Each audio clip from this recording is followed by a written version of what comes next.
And the first thing I wanted to do is to let you know where we left off so that it will refresh everybody's memory and so that you can follow along and note the changes and understand where we are. So where we left off, you remember I presented you with a puzzle piece of a $6.99 million deficit, and that we would like to eliminate that deficit with all structural reductions. On the left side of the slide, you'll see where we recognize that there's a checkoff on $2.4 million for the revenue generation because our revenue projections were better than we had anticipated. When Rahman came to us from equalization, he notified us that we had a 1.35 uptick in property tax revenue, so that gave us $2.4 million. We have baked that into these projections, and so therefore we have grayed out that slide and we have checked it off.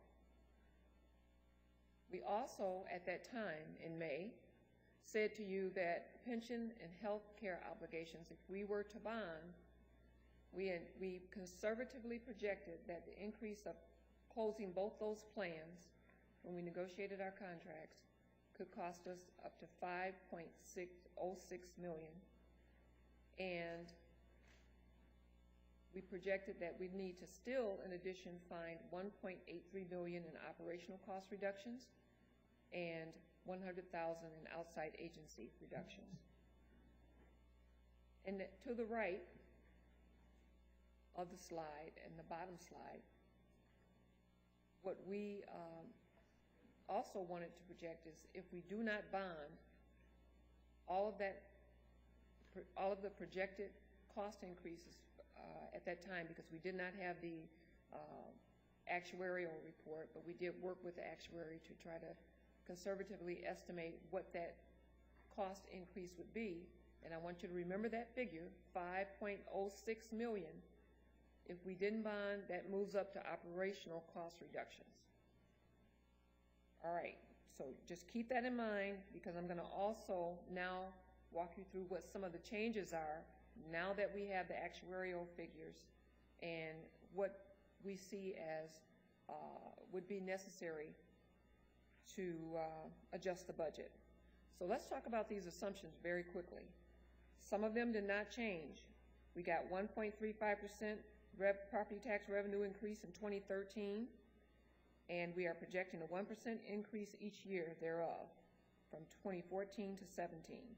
Revenue sharing, we did not change at this point what we told you in May, that we get 75% of what we used to get, but we get $5.3 million, of which about 20% of that is contingent on the county incentive program, having the transparent work site and posting all of your data, closing your plans. There were many, many things that were involved in that.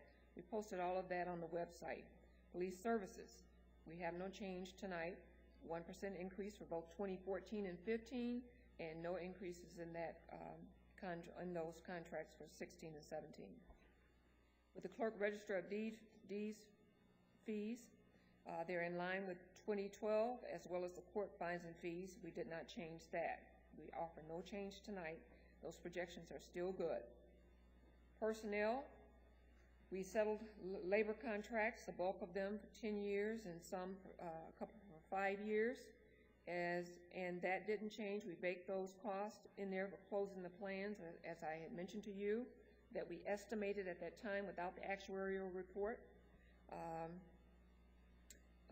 As well, that now that we have the actuarial report, that figure will officially change. We now know what that is. So the conservative amount that we projected, $5.6 million, I'm going to talk to you about what it is now and how it changes what we need to do. And I will do that by indicating that if we go to the next slide and talk about where we are, we're now at $3.93 million that we need to reduce in the organization, because that actuarial figure turned out to be, when we got that for the 2012 actuary, was $2 million. All right, and without bonding, that $2 million pushes up. Let's go to the next slide to show you what this slide now looks like. This is the update. I told you we got the $2.4 million for revenue. We baked that in. We would push that $2 million in the pension and bond obligations for no bonding. It had to come out of the operational cost reductions in the organization, and the outside agencies stay the same. If you add up the two white slides that are not grayed out, it adds up to $3.93 million shortfall that we need to work on. Now, what the other change is that $1 million that we had baked into the projections for the unearmarked reserve, we are recommending that we proceed with accomplishing contributions to the unearmarked reserve in two different ways as opposed to baking it into the calculations throughout the 4 years.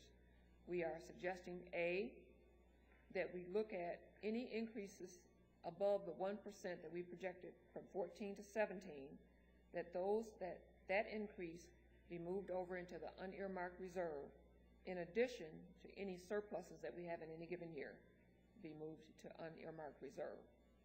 It will be incremental as opposed to being baked in, because that will create, baking it in will create an undue burden on the organization as we look for organizational cuts.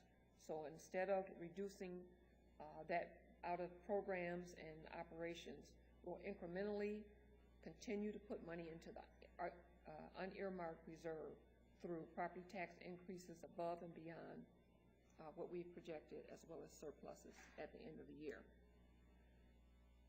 So this is the new puzzle piece. Remember, we've come from 30 million, 10 and 11, 17 and a half million, 12 and 13, and now we're at 3.93 million.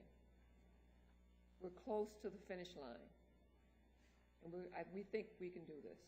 If we work together as an organization, we feel we can accomplish it.